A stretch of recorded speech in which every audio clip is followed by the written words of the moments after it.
Good evening, everyone. Good evening. Please have a seat. As you're finding your seat, I want to make a couple quick announcements before I say a few words of welcome to you all. In the back of the room, that's where we're going to have the opening reception. Instead of having to go somewhere else in the hotel, you're going to have a very easy time. You just turn around and walk to the back. There will be bars set up back there, and there will be food passed. There's ample room to have overflow out in the hallway as well. So, welcome. Every year, except this year, I have opened the ASOR annual meeting by saying this is a moment to celebrate, and that the annual meeting is the highlight of the year for the ASOR staff. This year, the staff and I are truly glad to see all of you, but we have to admit that we're also sad. The Middle East and North Africa are engulfed in conflict, death, distrust, suffering, and pain. Regrettably, this description is not hyperbolic. Yet I think now more than ever, I feel the need to come together and be a part of a community. Now more than ever, we need to ensure that the annual meeting will provide a safe place and a safe space where people can gather and learn from one another. We are not just experts with technical skills and historical expertise. As students of the past, we see evidence of cycles of violence and intergroup conflict for millennia. From this vantage point, we can also see the value of interactions across ethnic and religious boundaries.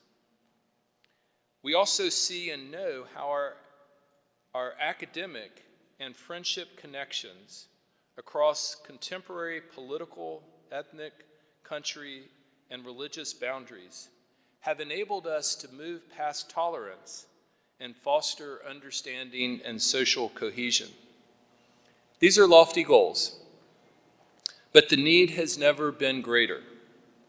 So as I once again have the privilege of opening the annual meeting, I encourage all of us to focus on listening to others, to being sad with others, to celebrate being with close friends and colleagues, even at a time where there is pain in our community. Most of all, I encourage all of us to think about how we can create safe spaces so that we can listen and learn. And now I am glad, and it's my privilege to introduce ASOR's president, Sharon Herbert, who will introduce the plenary speaker for the 2023 ASOR annual meeting.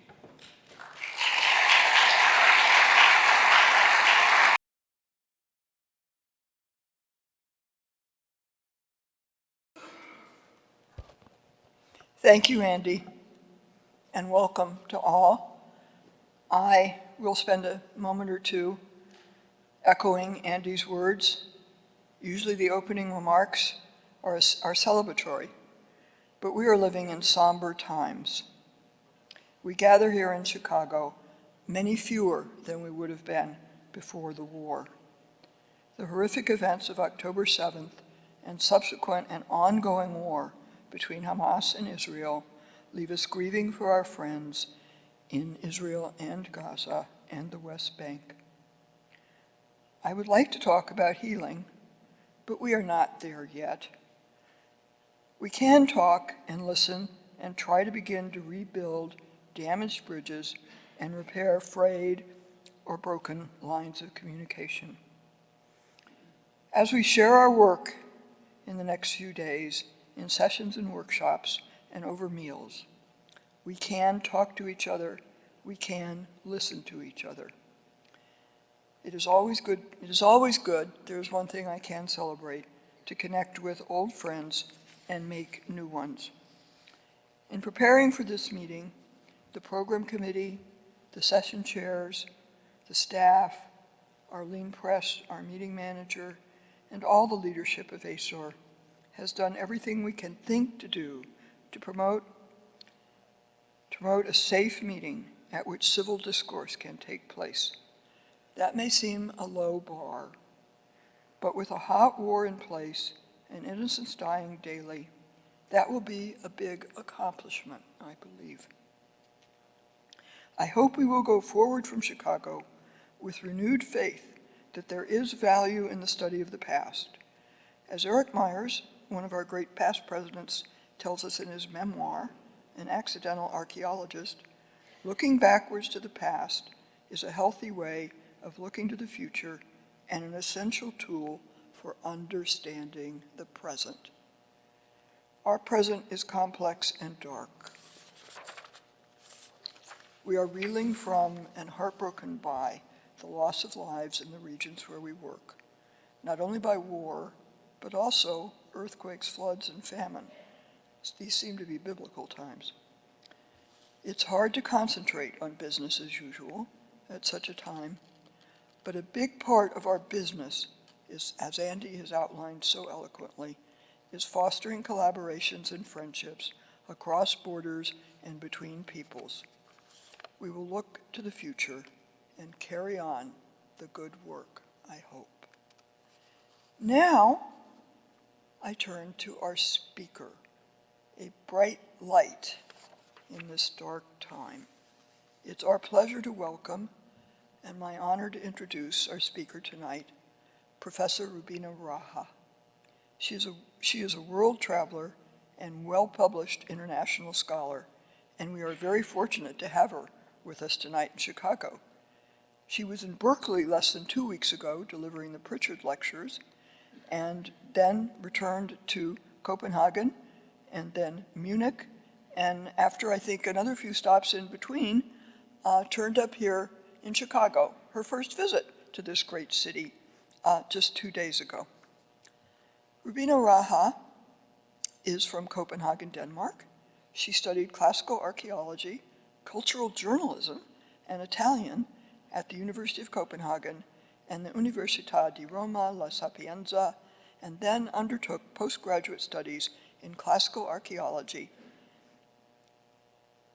at the University of Oxford, taking a Master's of Studies and a DPhil. She was a postdoctoral fellow at Hamburg University, Germany, 2005 to 2007, and at Aarhus University, Denmark, from 2007 to 9, and an associate professor at Aarhus from 2009 to 2012. Between 2012 and 2015, she was professor with special responsibilities in classical archaeology at Aarhus University. In 2015, she took up her current position as professor and chair of classical archaeology and art at Aarhus University, Denmark's only chair in this discipline. She is also director of the Danish National Research Foundation's Center of Excellence for Urban Network Evolutions, which she founded in 2015 with a major grant from the Danish National Research Foundation. She heads and has headed several fieldwork projects in the Mediterranean region and Middle East, among these in Gerasa and in Rome. Raja's main research interests are in the art and visual cultures of the ancient Mediterranean world, with a strong focus on the Hellenistic and Roman periods, one of my folk, as well as late antiquity. Her work is mainly directed at the historical interpretation and embedment of ancient visual representation and urban layouts and their relationship with social, religious, and political culture. In connection with her field work, she has also particular interests in the art and archaeology of the Greek and Near Eastern cities of the Eastern Roman Empire. Since 2012, she has headed the Palmyra Portrait Project, which now has collected the largest corpus of Roman period portraits, about 4,000, all stemming from Palmyra. She has published extensively on the Eastern European Empire, and Late Antiquity, as well as the Late Republican and Imperial Rome. Her monographs include the recently published Pearl of the Desert, A History of Palmyra, and the 2012 Urban Development and Regional Identity in the Eastern Roman Provinces. And it goes on, there's more, and the 2022 four-volume co-authored Ingholt Archive, as well as the 2023 co-authored two-volume Corpus Palmyrene Sarcophagi, which is the most extensive publication presenting for the first time the almost 800 limestone sarcophagi from the oasis city Palmyra in the Syrian desert. She's a very busy scholar, and we're very lucky that she's taken time to speak to us tonight. Professor Raja will be speaking to us now about her work at Palmyra, Death by Data, or what has a decade of research on Palmyran funerary sculpture taught us about the ancient world. Please join me in welcoming her.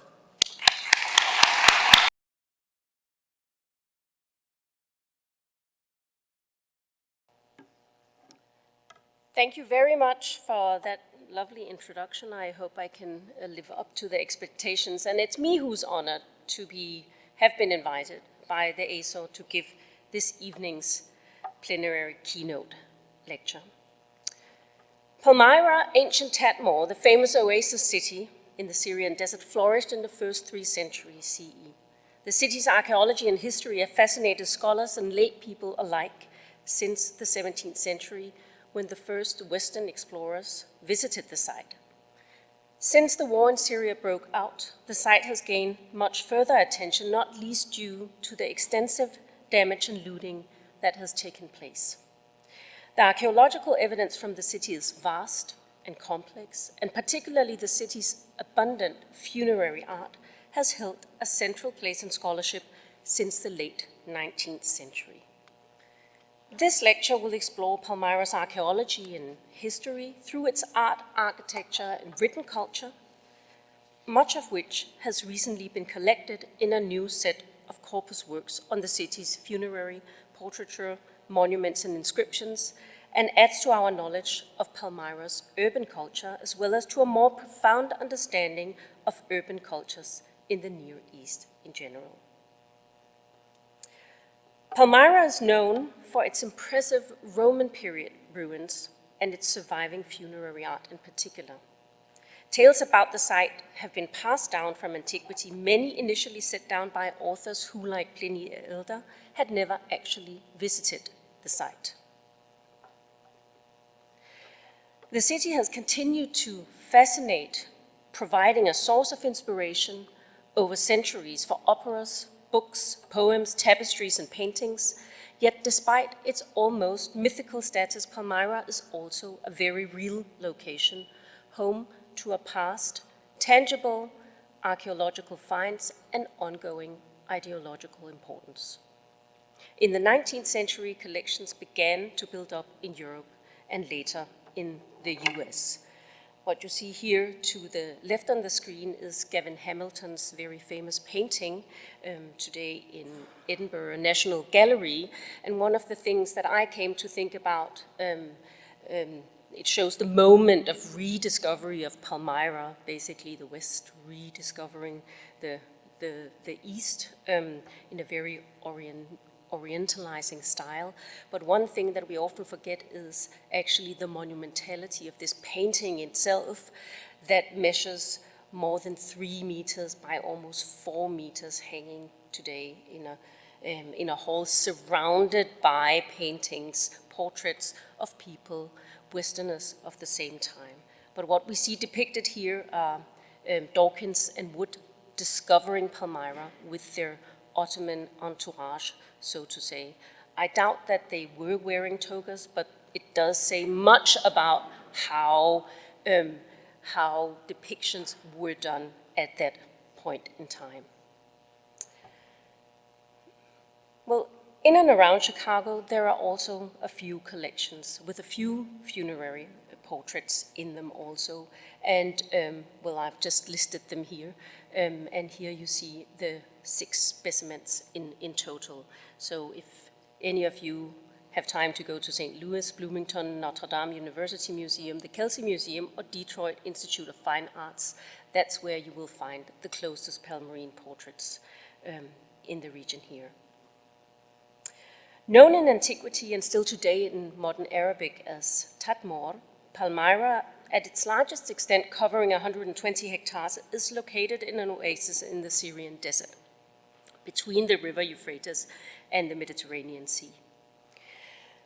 So the outbreak of the civil war in Syria changed the scope of my research on the city already more than a decade ago, and has then also resulted in a set of further collaborative projects revolving around cultural heritage, legacy data, and making such data widely available to the public and academic society. And among these are my archaeology project and also the recently founded series Archive Archaeology, which is published by Brepols, and I know that Rosie Bonti, who's the editor of the series, is also here at this conference, so go talk to her if you have good ideas for archive projects. We would be happy to see strong volumes in the series. 2 weeks ago, my edited volume on shaping archaeological archives that came out of a conference that was held in Copenhagen a while ago was published, and I hope that we are going to get some good feedback on the contributions in there.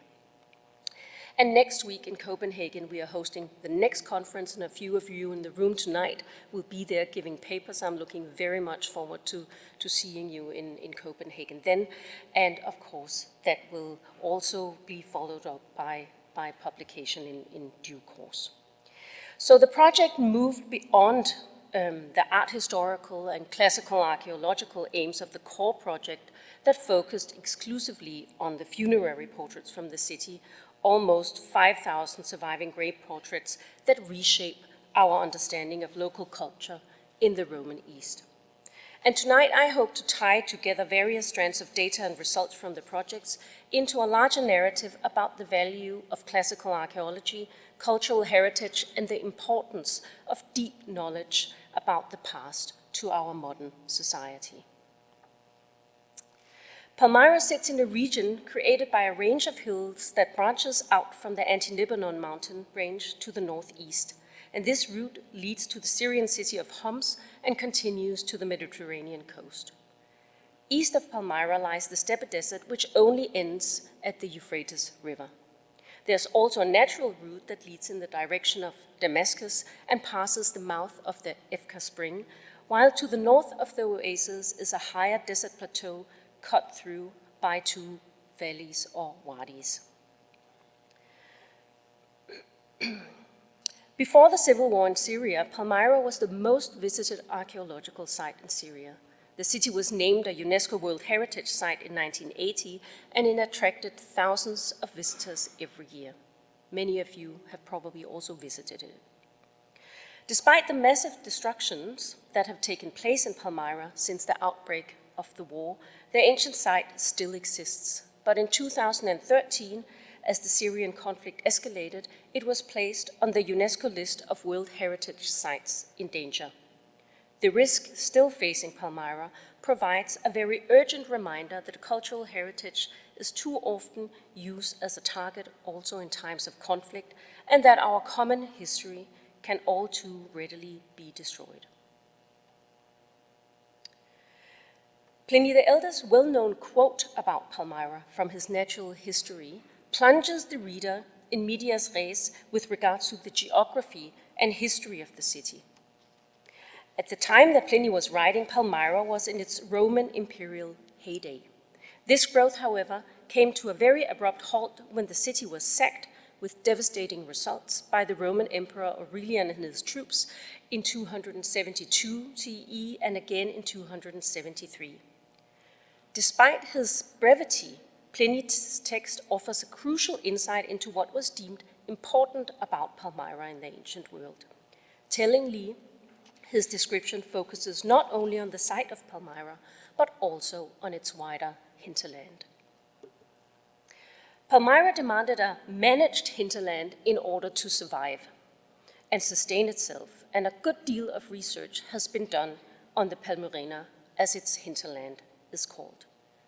The essential relationship between the city and its surroundings is testified by documents produced throughout the Roman period. Among these, numerous inscriptions from the city and also the very famous tax tariff of 137 CE. So this monumental stone bearing the tax inscription was erected on the city's main street opposite the sanctuary of Rabbi, as Michel Gavlikovsky has recently proven, a location which is very prominent in the urban landscape. The purpose of the tariff was to resolve conflicts between local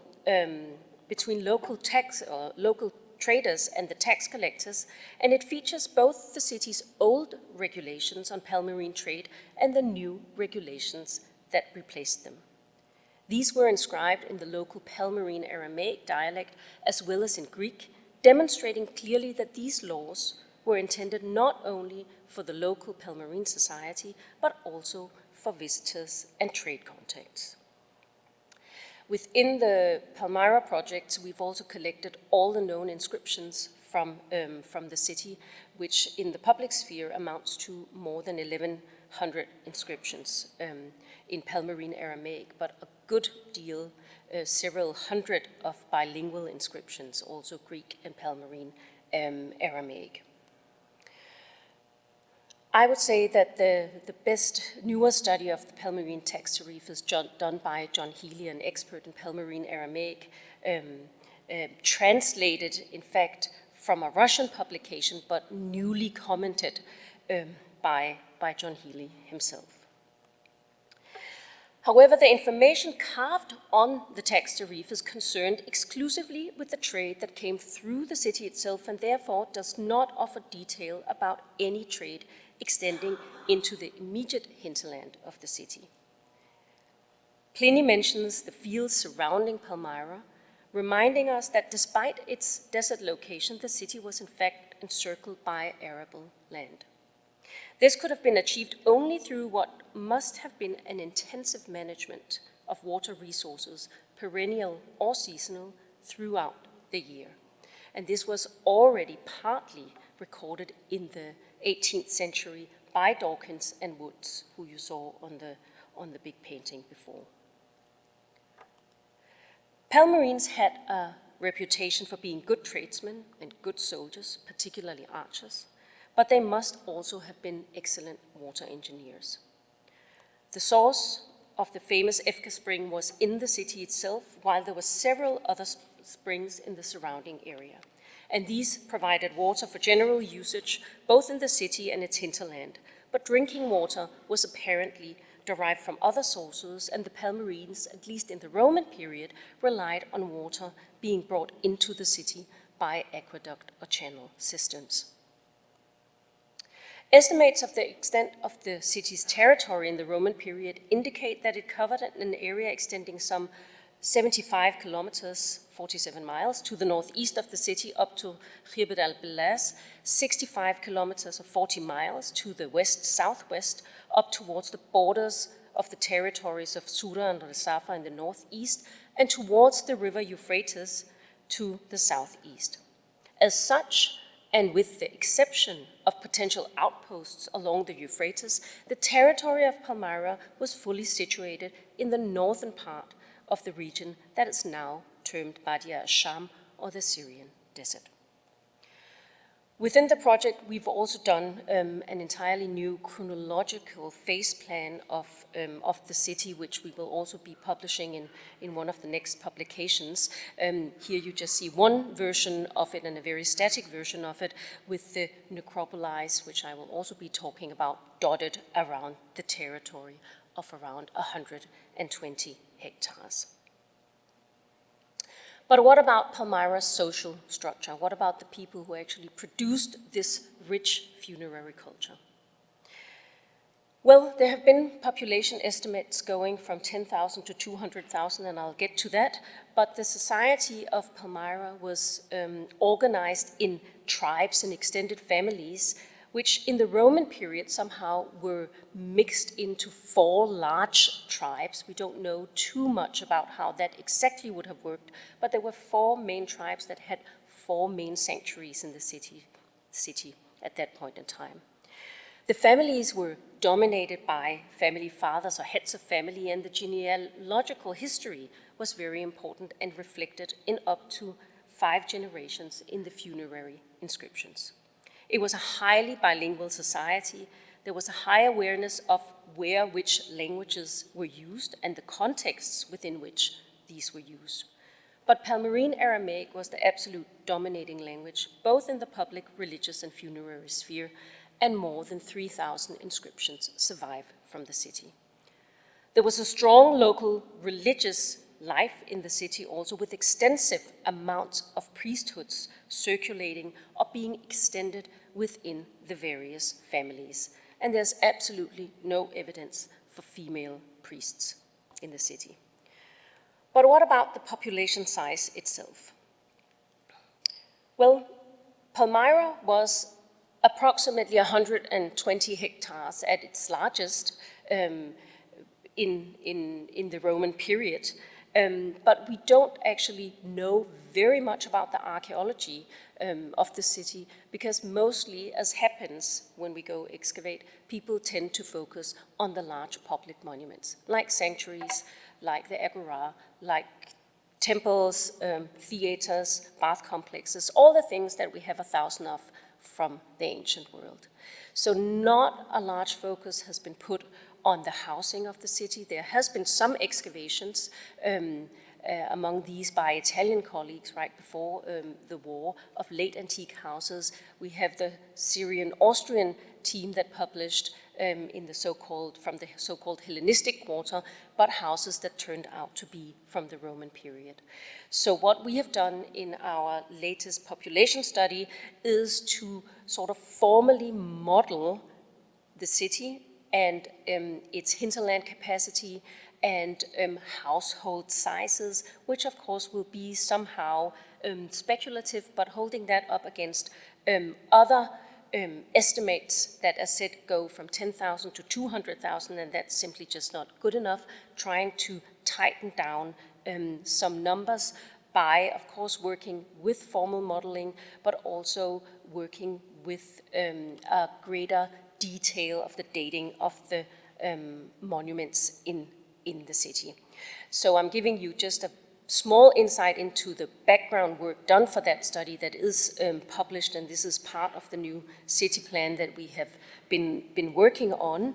And we've come up with a set of expansion phases based on dated inscriptions and dated monuments in the city, roughly sketching 5 large phases, holding that up against the hinterland capacity for producing food in the first 3 centuries CE.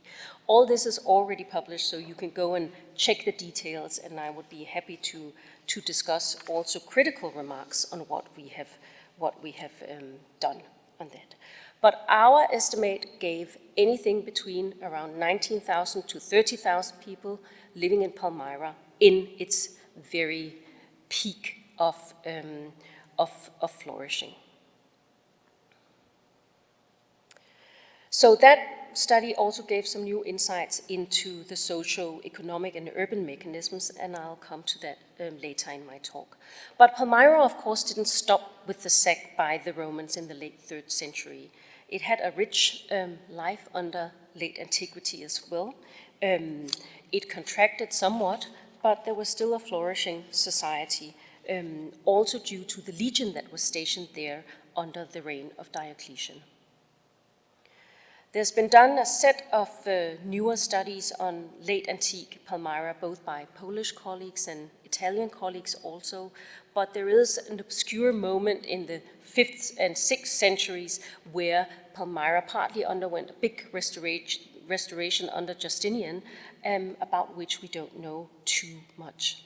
And of course, life also continued into the early Islamic period, again, a period that has until recently been quite overlooked, but where studies are beginning to be undertaken now.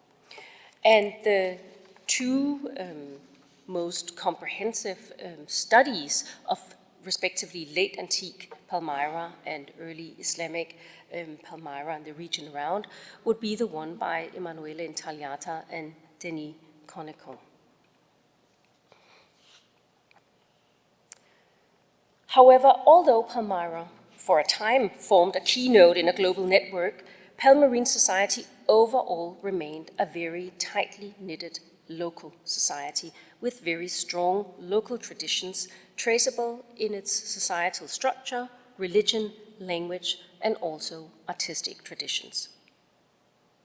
It's the seeming discrepancy between the society's global and imperial of various kinds orientation and its simultaneous focus on very strong local traditions that, in my eyes, makes Palmyra so fascinating and crucial to study for a broader understanding of the ancient world. In 1976, Malcolm College published his standard work on Palmyrene art, and in the preface he stated that in October 1973, and so marking almost to the month the 1700th anniversary of the Roman destruction of historical Palmyra, a first conference on Palmyrene studies was organized at Strasbourg by Fresson. One important result of this meeting was the unanimous expression of a wish to see all the extant works of Palmyrene art fully catalogued and published, and it's to be hoped that this may become possible before long. What I learned from this preface is never say something before you've done it, because until today that hasn't really happened. But College followed in the footsteps among others, those of Harald Ingholt, a Danish scholar who in 1928 had published his habilitation with 529 portraits, in Danish, of course, because then all academics would read Danish as well. But we now know that that's not the case anymore, so we translated the book, recently updated it, and it's now published in English as well in the series Palmyrene Studies in Palmyrene Archaeology and History. But despite Malcolm's optimism about publication of all Palmyrene art, even the last 50 years of research has focused on collections and specific objects, often highlighting the provincial nature of Palmyra. Our scholars have situated Palmyra in debates about the continuous deep Greek influence in the East or that of an entire cultural amnesia after the Hellenistic period. And one reason for the often narrow focus in Palmyrene studies is, in fact, very ironically, the abundance of material. And here I just show you what we've brought up the last 2 years in the series. And the site has, for example, produced the largest corpus of still surviving locally produced limestone funerary sculpture and portraits from the Roman world.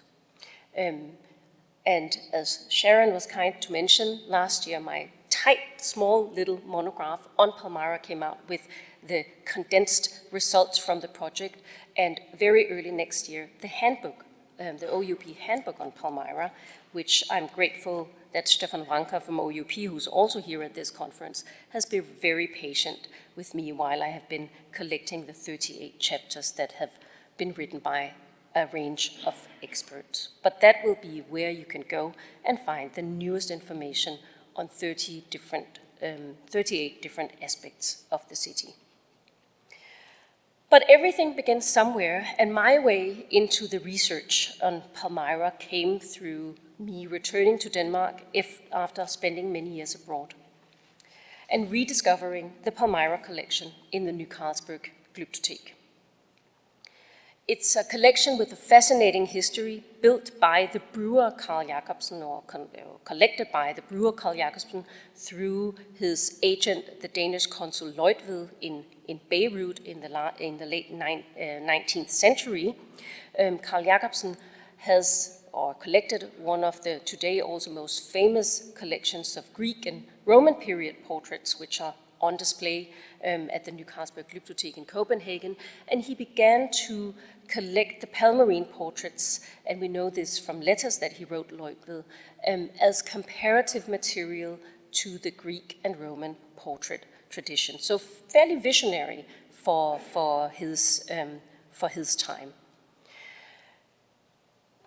At the same time, Johannes Elith Østrup traveled in Egypt and the Near East. So he traveled on horseback from Cairo to Copenhagen, and his horse died in Damascus, and he was waiting for a new horse, and in the course of waiting, he decided to spend several months with the new horse in the desert and also some time in Palmyra, but he became one of the earliest Westerners to map large parts of the Syrian desert. He, of course, published all this also in Danish, available in the Danish Royal Academy of Sciences and Arts and Letters series in the humanities.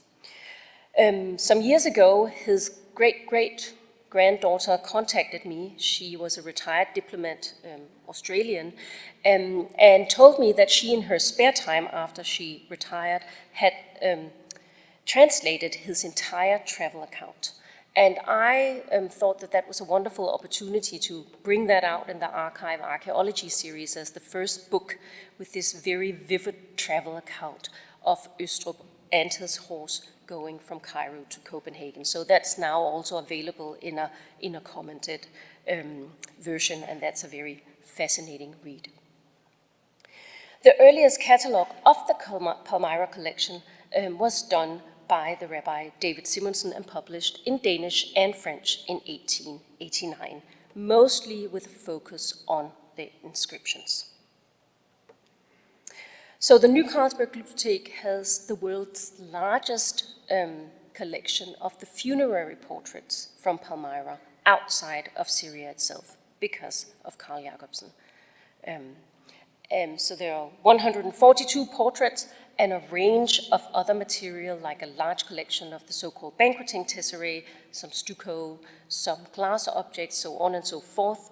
And in 2019, I had the pleasure of curating together with Anne-Marie Nielsen the large Palmyra exhibition, where the collection was for the first time ever almost entirely brought on display at the New Carlsberg Glyptotek. And we published an exhibition catalogue, and I published the entire collection from the Glyptotek also then.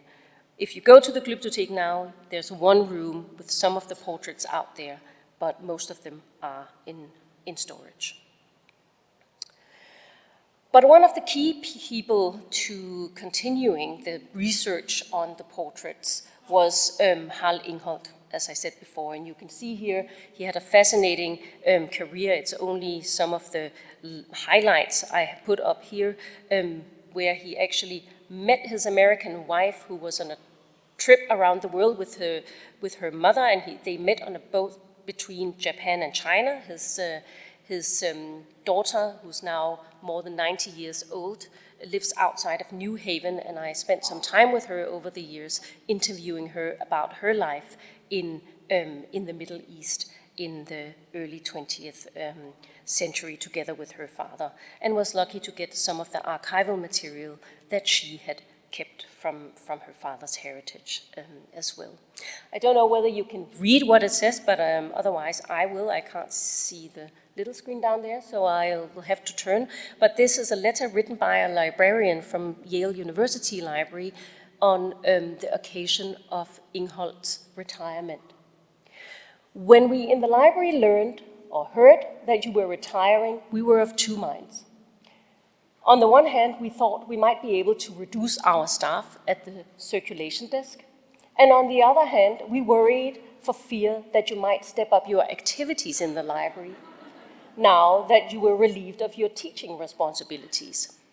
We also worried about a possible shelving crisis if you returned all of your book at one time. So they wish that he tapers off gradually. I think it says a lot about academic culture, and it also tells us a lot about the humor of librarians. So remember that next time you go to the library. At least it makes me smile. Oops. So Ingholt worked under French concession. It was, of course, the very early days of the Mandate period. He worked on the one hand together with the French, but also under a concession on his own. And he collected a wide array of material and wrote diaries and built a big archive on the sculpture from Palmyra. And in the 1980s, long after he had retired, he donated that to the New Carlsberg Glyptotek. And one of the first things I did with the project was to digitize these more than 4,000 archival sheets and his 6 fieldwork diaries. And they are now all published, but they are also published open access and in raw data material, so that you, through these articles that I have cited here on the slide, can basically go in and click on links and download all the material yourself and work with it open source, if that's what you want. And otherwise, you can just read the 4,000 pages that we wrote and commented on as well. There will be, of course, some mistakes in there also, but I think there's also a lot of interesting knowledge about the network of Ingholt's work in the early Mandate periods. So one of the intentions with the work on the archive and diaries was to re-embed knowledge about the local society and the archaeology of the site in context. Because while the French were deconstructing the village in the Temple of Bel, the local workers who were actually living there worked for them as the workmen, helping them with the deconstruction of their own homes and also working in the excavations. And this is a story that is known to many, but of which we really know very little about what actually went on. And Ingholt's material does tell us a little bit, but in a very distanced way, about this. These are examples from Ingholt's diaries and photos from the archives that show, of course, very clearly how local workers also gave Ingholt local knowledge and how much knowledge they had themselves about the archaeology of the site. Recently, I, together with 2 colleagues, Jen Bird and Sina Kamash, published an article where we in detail looked at all the objects that Ingholt had excavated and that he had bought or was shown by his local workers. And there was a total of 309 objects we could trace as some that he had excavated himself or his workers had excavated, and a total of 133 objects that he had bought from workers that he was shown in the village, that was taken out of houses or brought to him, sometimes as presents, sometimes as something he had to pay for. So that makes for a very interesting story about the exchange of objects and favors and knowledge in Mandate Palmyra as well.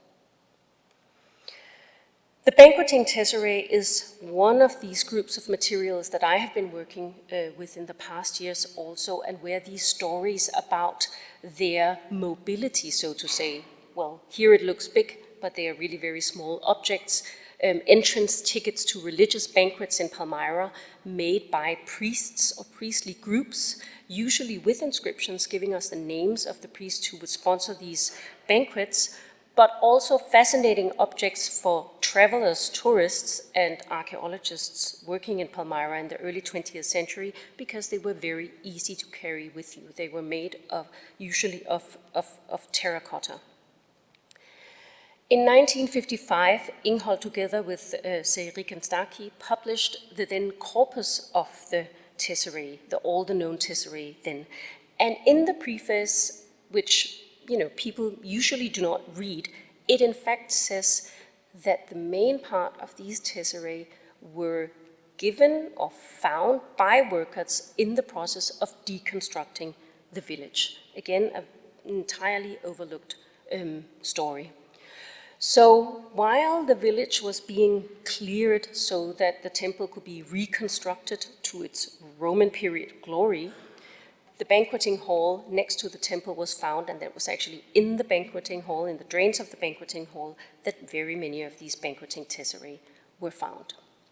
A lot of them Ingholt had also photographed and kept in his archival material. And he did not only in those archives and in his diaries note information about the tombs, the more than 80 tombs that he excavated in his 5 campaigns in Palmyra, but also on the small finds. And this example that you see here shows a tesserae that Ingholt bought from a local in 1928, where he describes the iconography and transcribed the inscription, and even tells us that he buys this tesserae from Hajar. And the tesserae is in the New Carlsberg Glyptotheek's collection today, of course, without any notes on the fact that we know exactly who it was acquired from. So that's what we've been trying to re-embed with our object biography study. So these banqueting tesserae are really the richest source to the religious life of Palmyra.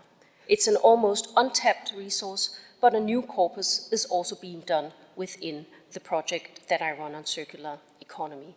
And you can see here that we already are up to 175 new unpublished types until now, with a lot of new also unpublished inscriptions that give us new names of priests and new iconography of a range of deities in Palmyra as well. But that will also be available to everybody soon enough.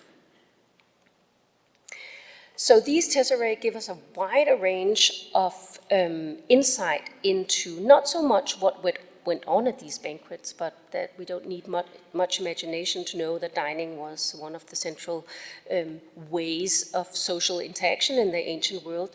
But what it does give us insight into is the wider range of religious symbolism at play in Palmyra as well. And on top of that also, they're our only source into Greco-Roman iconography in Palmyra, since there are more than 400 signet seals, Roman period signet seals, imprinted on them by the person who invited people for the banquet. And I'm currently undertaking a very detailed studies of those, and they are, of course, all in the negative and very, very small, but there is not one single Eastern signet seal ring impression on any of these, only imported Roman ones. So that tells us a lot about the discrepancy in of how Palmyrene art as such, or what was going on in Palmyra, has been viewed as provincial, because these groups of material that would have showed something different, showed a knowledge of the broader world, have disappeared over time, of course. And the funerary portraiture is, of course, another rich source to knowledge about life in Palmyra, and the idea with the original project was to collect all these. In the first application I did, I got that really dead wrong. I said there are 1,500 out there. That's just my estimation. And now we are up to 4,000. We know also today that these are spread across at least 235 collections across the world. And of course, we also have a large amount of material which has surfaced on the so-called black antiquity markets or illicit market, but which we cannot, for obvious reasons, incorporate into our publication of material. I would be very interested in discussing with people, how do we make such material available so that at least we do not be part of whitewashing it, but actually telling people that we know that it doesn't have a provenance. And I would say that we have well over 100 portraits that we cannot include in the corpus. Here you just see a list of some of the largest collections, or you see that Palmyra Museum, at least until recently, had the largest collection of them, of course, and that some of them were also in situ. So, this is how the corpus divides. By far most portraits from the funerary sphere, less from the public sphere. We've counted all monuments with portraits, also if it's portraits or individuals shown on altars or reliefs, for example. So there's not very much left from the public sphere, but those of you who know how Palmyra looked like, you will know these characteristic columns with the consoles on the middle as well as the statue bases at the end, which would have been filled with statues in antiquity. But what is left today is 248 objects with portraits stemming from the public and the religious sphere. So nothing in comparison to what's left from the funerary sphere. And how might that be? Well, of course, it was more accessible. It would have been looted, it would have been weathered, so on and so forth. But, for example, the marble sculpture would have been reused and burned into lime slag for building material in later periods. And bronze is also fairly easy to remelt and use. What you see here on the right in the slide is a very interesting phenomenon of which we have 5 or 6 cases in Palmyra, where the sculptor actually has imitated bronze sculpture technique in the local limestone, which really shows the knowledge of bronze working in Palmyra reflected back into the limestone sculpture. I recently published an article on this exciting phenomenon. So what we have to imagine is an urban landscape with rich portrait statuary, but that this is simply almost all gone today. And here what I show you is watercolors done of wall paintings in the grave of Hairan, where statues of Hairan and his wife, whose name we do not have preserved, were painted in the niche flanking their funerary portraits. And this is the Danish architect Charles Christensen who did these in colors as the wall paintings were found more or less. And they showed the honorific statues, because they're standing on bases, which would have been painted of Hairan and his wife, most likely set up in the public sphere in Palmyra. There are, of course, some local sculpture that survives, and here you see a few examples, all in the local limestone, and also notice the variety in the dress codes still reflected in the limestone. These are not important marble statues. So the impression which this lonely statue up on the console gives you must be multiplied with most likely thousands of statues as well, which would have populated densely the urban public space of Palmyra in the first 3 centuries CE.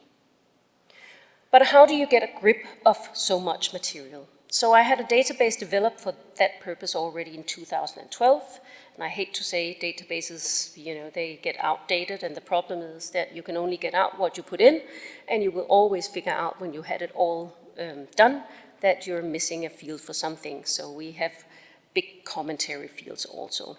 And it now holds approximately 4,000 portraits, and it will be made available online. New chronological studies were done on the basis of the full corpus, and the grounds for dating, and some of them, yes, are a bit artificial, but it's better than earlier, and with a lot of contextual information as well, has been done. So we have held it up with all the dated by inscription sculpture, those with context, and a new tight chronology based on style, integrating all known information, and you can read everything about that in this article from 2021. And this is something that has brought my attention to the fact that we can be a little bit lazy as academics, because nobody has really figured out that if they click on the supplementary material, they can download a list of all 4,000 portraits. And that would be nice if you could spread the news about that, because there's a lot of further doctoral theses and MA theses and research that actually lies in that list, or it holds the potential at least. So the funerary sculpture quarried in the local limestone from the quarries around Palmyra. Andreas Schmidt-Coligny has done some great studies of parts of these quarries, were set up in the graves, in the tower graves, which were the early types and up to 6 stories, or the large underground hypogea, which came a little bit later. And there, the localist relief and later the sarcophagi were set up and made up extensive family galleries, portrait galleries of condensed families. We have several hundred of monumental tombs in Palmyra, and this staggering number, because some of them could hold up to 400 burials, were whether these graves were in fact ever intended to be entirely filled, or whether they are also to be seen as expressions simply of elite culture and consumption in Palmyra. The bodies were put on the shelves, and then the portrait would close off the loculus niche, and in Palmyra, mummification was what was done in both the tower graves and in the hypogea, and this is the only photo of the mummy that Carl Jacobsen had bought or had his agent buy in Palmyra, and it was shipped to Copenhagen, but it didn't survive the trip, and today it's lost in the museum's collection.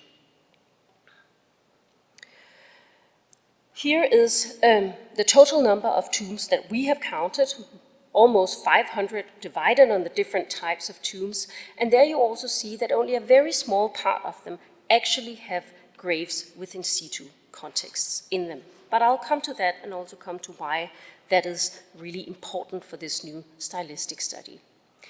So the tower tombs here, I give you an overview of, or examples of the funerary architecture, the facades, the tower tomb that could span in height, and the hypogea, which would have been more hidden in the landscape, and then also the very high status temple or so-called house tombs that were introduced later in the 2nd century, continued into the 3rd century, and some of them were even situated inside the urban landscape and not outside of the city. And here you see examples of grave plans that gives you an impression of these spaces that could also, of course, the hypogea be extended over time, and therefore also makes it quite difficult to work with when we try to recontextualize the sculpture. And here again, the city map of Palmyra with the necropolis spread around the city. So this is the number or the percentages of known and unknown contexts in the funerary sphere. And there you see that by far the most sculpture comes without any known context. Total number of objects around 3,000, and of those 72% do not have a context. So we have context for 810 objects, and that is not even entirely secure contexts always. The secure contexts are 37% of these 810 objects, which gives us a lot of uncertainty to deal with. But I put the archive photo on the right there, just so that you can see what sort of complexity we have to do with from the archival material and also earlier publications. And there you see sculptural fragments that have been looted out of graves, or graves that have simply been looted in earlier periods, and where parts of sculpture was just left on the floor. So a big study of the diaries and of the archive, together with the sculpture, has really let us contextualize through this archival material and legacy data. And we have done an entirely new mapping of the southwest necropolis, for example, from Ingholt's notes and maps in his diary, giving us exact locations of the more than 80 graves that he excavated, but that he unfortunately, like many other archaeologists, did not publish. But we've done that for him now. So this is the old map of the southwest necropolis published by Klaus Schnittelbach, who's also a little bit more than 90 years, but still going strong. So I got in touch with him, and we did an updated study together with one of my postdoctoral fellows at the center, where we embedded all the grave plans from the diaries into a new and more high-resolution map of the southwest necropolis. And that was all done on the basis just of the diaries. What we also could do was to do much better plans of most of these graves, since Ingholt was quite conscientious in his sketches. He gave exact measures of the graves and exact descriptions of the graves as well. And on that basis, we could do a set of updated maps of all these 80 graves as well. Furthermore, we have collected in all the studies of the sculpture, all the contextual information at all possible. And here you just see a slide giving you again the total number of secure contexts divided on the various necropolis in Palmyra, not many. But what we've done is to situate every single object with a provenance or with an in situ context into entirely new maps of everything. We have mapped that on gender, on strings of the family, on children, on priests, and so on and so forth. So right now we are in the process of finishing a monograph on the in situ context, which will just show that there is no complete in situ context from Palmyra at all, and that's the end to that, but that we can say interesting things about relationship between some strings of families. So a set of plans of 90 of these graves with in situ situations will hopefully be out by some point late next year. But this is just to give you an example of how we have done the plans and how we have laid them out. We've also been able to recontextualize parts of graves that we didn't know were part of larger graves. For example, the etc. of Hairan that I spoke about before, where the wall paintings come from. Because the wall paintings were so interesting, Ingholt only published the niche, but in fact the complex was part of a much larger grave that we have also done, in this case, a fairly basic digital reconstruction of, but where we tried to didactically show the embedment of the archival material into digital modeling of the grave to sort of recontextualize that it takes both the material evidence, the archive material, and here, for example, resituating the wall paintings into the grave as well.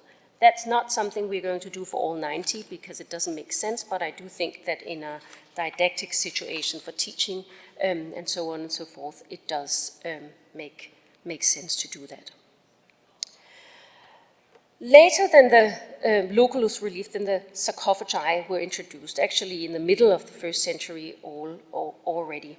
And that is an amazing corpus of material, which I won't go too much into detail with, because that monograph is out in 2 volumes since I think it's August, so you can go and check it all there.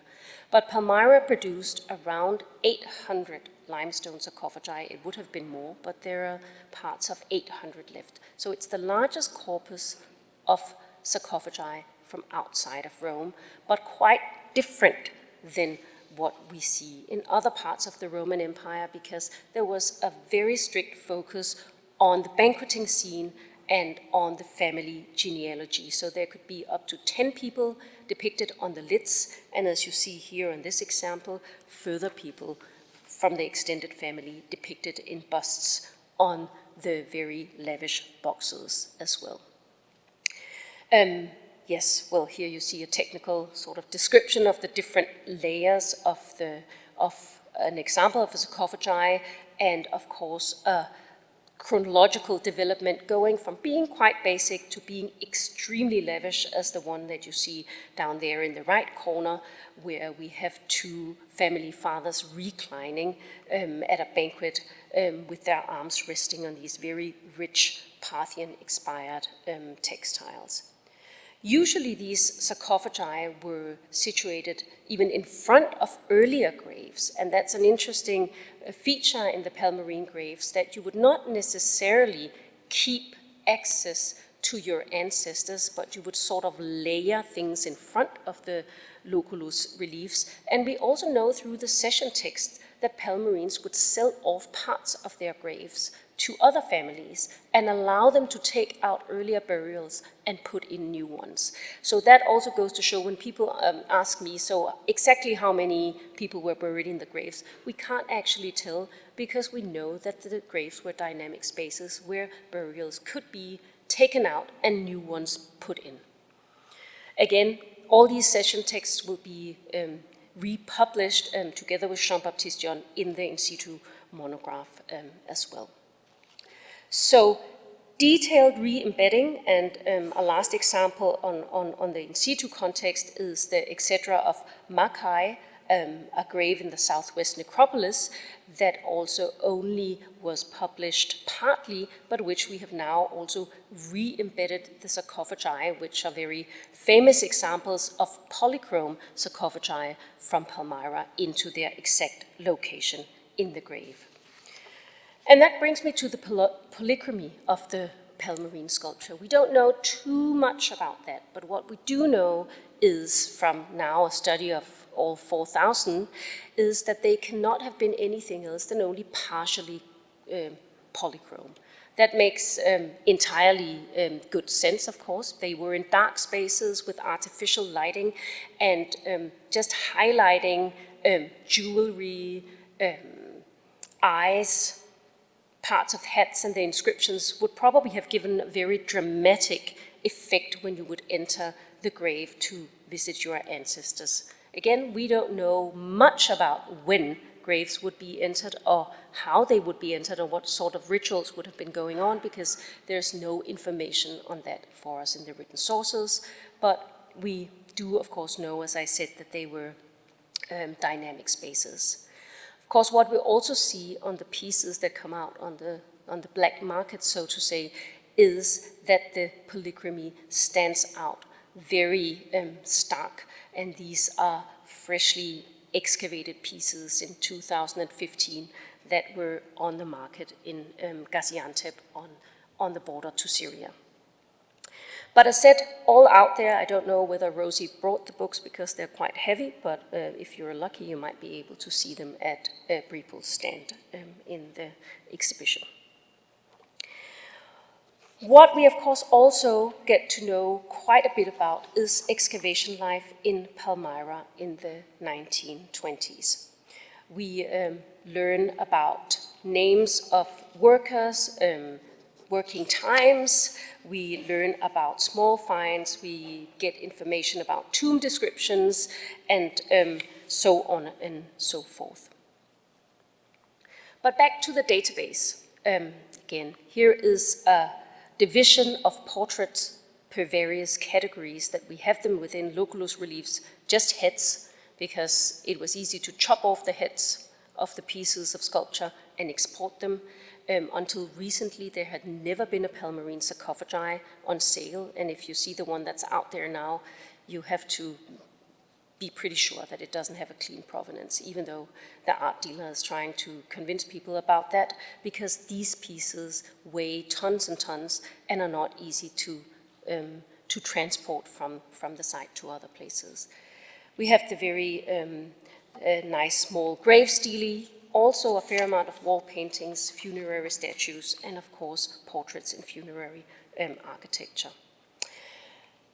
Now we can also, of course, look very detailed at the gender distribution in the portraits. And as you can see here, the gender distribution in the public and religious sphere doesn't give us a lot of representations of women. Of course, this might also be a bit skewed because there's not that much material out there, but the picture is quite different in the funerary sphere, where female representations make up 33% of the entire funerary corpus. What we can also study, of course, now is dress codes. I mean, which context would Greek-inspired Roman period clothes be used, and when was the very rich Parthian dress more, not only in fashion, but in which contexts, like banquets, were that used, and when would people mix styles, and potentially for what reasons? A study of all the clavi has also been done. I mean, there are 25 male representations with those and 7 with women, and this one I showed you before also, because sometimes they stand out better when they are partially polychrome as well. We can also now detect trends and fashions in the funerary sculpture, and here you see examples of Roman military personnel, hitherto unknown centurion, only known by his centurion staff, or armed men in Parthian clothing. They were the ones who probably would have accompanied the caravans, not not part of the Roman army as such. We have mourning mothers. We have breastfeeding women, only 4, not a lot. And then we have a set of reclining women in private settings, which really feed into a very sumptuous Roman culture drawing on a Greek heritage in the middle of the Syrian desert. The Palmyrene priests are really my favorites, so to say. They make up 10% of the entire corpus. So 20% of all male representations, or all elite men, were represented as priests. What does that tell us about Palmyrene society? Well, it tells us again about this extension of priesthoods within families and about the social status of these men who would receive the priesthoods and hold them. As a last thing, we did a correlation study between all known building activity and the dating of that, and then held it up against historical event, and then combined it with the cumulative probability curve of the funerary data. And that showed, of course, very obvious things, but also quite interesting things, namely how many generations it took Palmyra to regenerate after plagues, after invasions, and it also showed some very noticeably and surprising drops, and that very last drop in the or before the middle of the 3rd century, I will talk about in a moment when I come to the end. But when you've done so much counting and so much detailed description, because the corpus will be many, many volumes, we thought we might as well do the inscriptions also. So we did all 3,000 of them because there are more than 1,000 funerary inscriptions, more than 1,000 public inscriptions, and then there are around 900 new inscriptions on the tesserae as well. And that is a division on languages. Here on the graph to your left, Palmyrene Aramaic, a fair amount of Greek, Latin, and Greek, and bilingual inscriptions as well. And when you hold the probability curve up against our material culture curve, it's quite interesting and lucky for us that it sort of corresponds with what we see in the material culture. So that just shows that archaeological data, which is not necessarily written sources, when studied in detail, does give a lot of detailed information potentially that feeds into historical data as well. So I just wanted to show this last example, because one example of results that comes out by combining all these groups of material is that we seem to be able, and I say seem because there is, of course, some uncertainty around it, to conclude that the Parthian invasion of Dura Europos in 239 and the year after in Hatra in 240 had a much larger impact on the economy and social stability of Palmyra than we thought until now. So it looks as if the portrait habit almost entirely stops already at this point when Palmyra is going strong economically, but that might be an indication of all the economic resources going into the Palmyrene military and the male population going away, I mean, for large parts from the city to protect the eastern fringes. And we don't know much about this from the historical sources, but at least that's what I think that the drop, both in the inscription habit, but also in the sculpture habit, tells us. So there are, of course, several other things, small and big, that one could go into in this material, but soon enough, and much of it is available out there anyhow. So I really hope just to, with what I've shown today, show some of the work that we have done over the last decade. Namely that full quantification of archaeological material, as well as the integration of legacy data, as labor-intensive and tedious as it may be to do it, do bring new results to the forefront concerning the history of Palmyra, in turn forcing us to rethink the societal mechanisms and behaviors of this urban society in the Syrian desert, in the Roman period and beyond. And when I say we, it is truly because this is not just me who's doing that. It's a large amount of very good postdocs and PhD students, research assistants and student helpers, and colleagues from around the world who feed into the project, and they deserve just as much of the honor for this work. So thank you to them. And one thing that Ingholt did not like when he showed people around Palmyra was when they did not thank him. So let me also thank you for your attention. Thank you for coming tonight and listening to my lecture. I'm looking forward to taking questions. And in the meanwhile, you can look forward to the next edited volume, Palmyra in Perspective, which brings up topics for the next 10 years of research. But I don't think I will be the one doing that. That's up to the next generation. Thank you very much for your attention.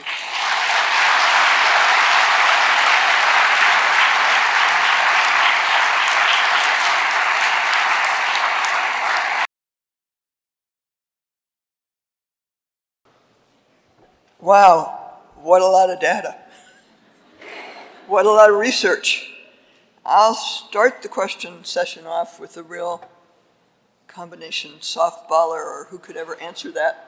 But all these things, it's like asking somebody to pick a favorite child. All these fascinating threads of potential research that could come out of everything you showed us. If you could do just one or two, what would you do if you were going to do some more? And I'll turn it over to you now. Well, that's a good question, but I did already think about that, so that's what I'm going to do next. That is, when Palmyra is done, because I think that was the largest chunk, it would be really interesting to collect everything from the funerary sphere, I mean portrait-wise, from the rest of the region, and hold that up against the patterns that we see in Palmyra. Of course, we have the problem of things not being published and not being comprehensive, but it's still going to tell us something, and we already began to do this. It will take some further funding, so it'll take some writing funding applications over Christmas, but let's hope that that works out. I think that could be an important further step for understanding the regional and local traditions, but also how that feeds into a broader local koine of urban self-representation in the East. Thank you.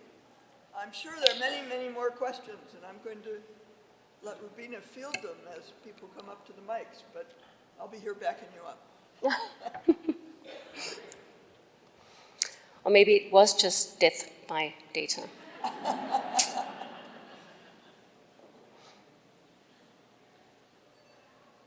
Or people need wine. Sure. I see someone coming up. No? Realizing this may be way too broad of a question, do you feel from the funerary material Palmyra is a trendsetter or a trend follower in the way they did their materials? That's a very good question. I would say that they're a trend setter.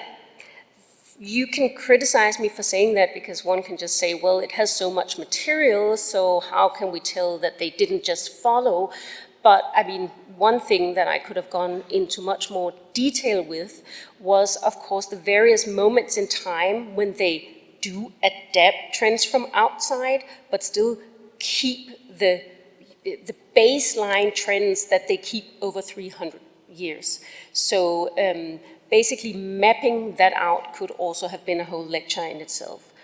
So I would say trendsetter with a very strong knowledge culture of a broader, I mean global would be wrong to say, but much wider outlook, both East and West, than we in fact really usually take serious.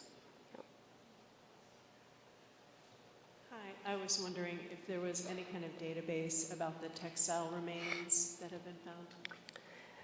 Again, very good question. I mean, there's some wonderful publications on the textiles, among others done by Anne-Marie Stauffer, and in the handbook that's soon out, Andrea Schmidt-Collinet did sort of a comprehensive state-of-the-art chapter on the textile publications as well. But no, there's no database, and the problem is, of course, that some of the material might have been lost now. But we have not worked within my groups with the material, with the textile material as such. We've held it up against the sculptural pattern or the textile patterns on the sculpture, and that shows very interesting things, but we've never had the textiles in our hands as such. Thank you.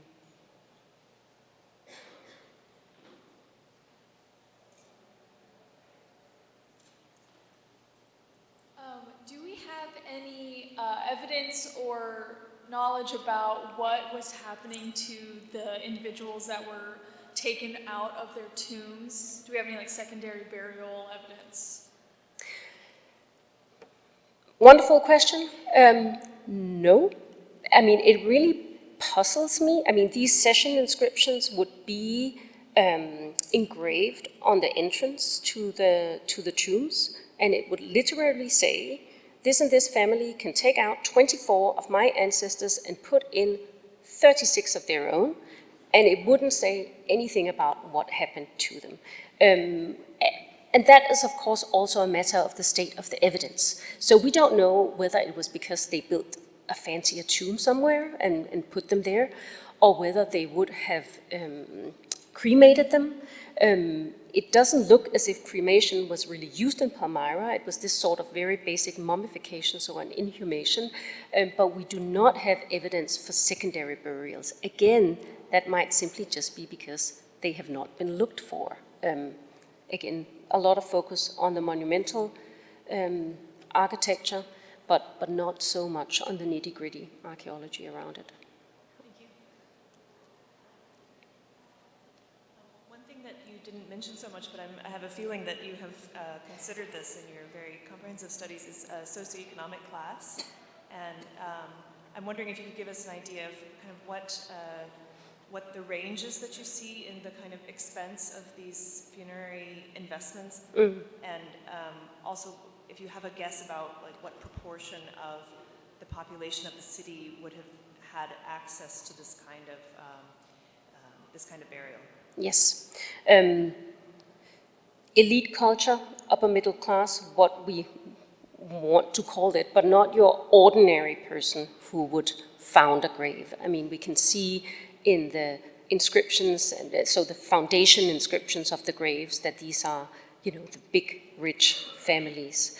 What that meant for who they would put in the tombs is, of course, something different, and we have a few examples of slaves buried with families, but very, very few. Again, remember that we don't have very many in situ contexts, and if a portrait loses in its inscription, it's very difficult to recontextualize it. But it does not look from the material that we have as if everybody would go into these graves. There are also a set of pit or cyst graves found in Palmyra, not very many. I think it's just beyond 70 in total, which is not a lot because they're single burials. But just the find of these, of course, tells you something about where other segments of the society might have gone. But 70 over 300 years is not a lot. Again, that might be simply a reflection of not having looked for the places where these people would be buried. Yeah. I'm wondering if there's not a really fairly close relationship between the tombs at Palmyra and Nabatean tombs. And in particular, when I think about the tower tombs, I'm wondering if this is just a general similarity. There are some tower tombs in other places, in Karyat al-Fau, in Edur, in Leha. Maybe these are just general similarities, or is there something more particular about it? So the question was more the relationship between Nabatean architecture and the Palmyrene. Yeah. I not so much see a direct relationship as a reflection of the use of landscape. So crafting monuments that stand out in the landscape, and where Nabatean architecture was also done in a very significant and outstanding landscape. That's, that I think can be compared to the outstanding landscape of the oasis in Palmyra and the dotting of the landscape by these family monuments where at least I think we have to imagine that you would know who these tombs belong to, so they became landmark of families as such. I don't so much see a very direct cultural relationship between the monuments in that way, but rather in sort of the more mental mapping of space, perhaps.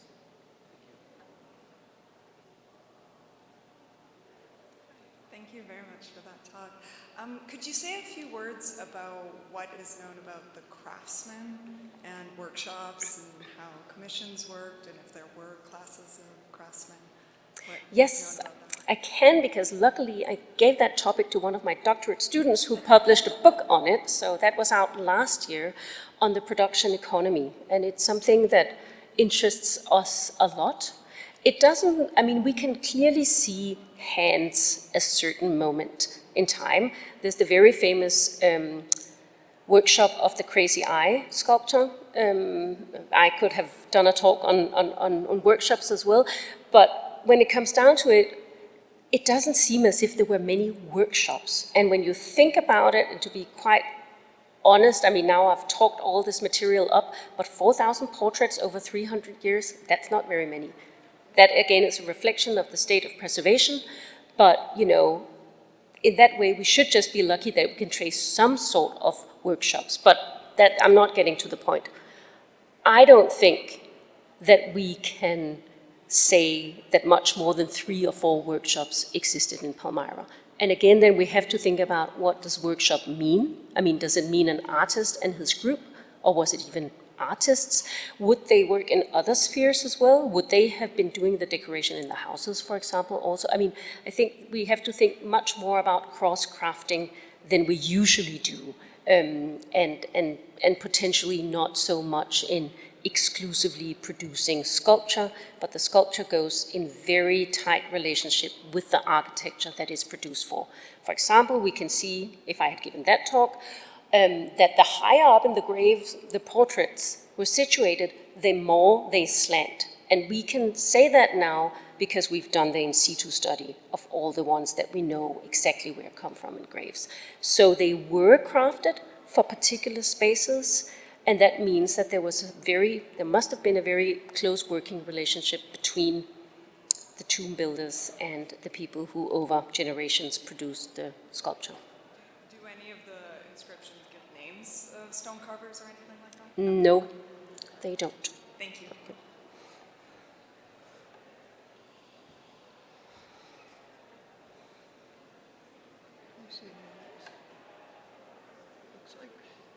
Looks like people are ready for the reception. Join me in thanking Rubina Raja.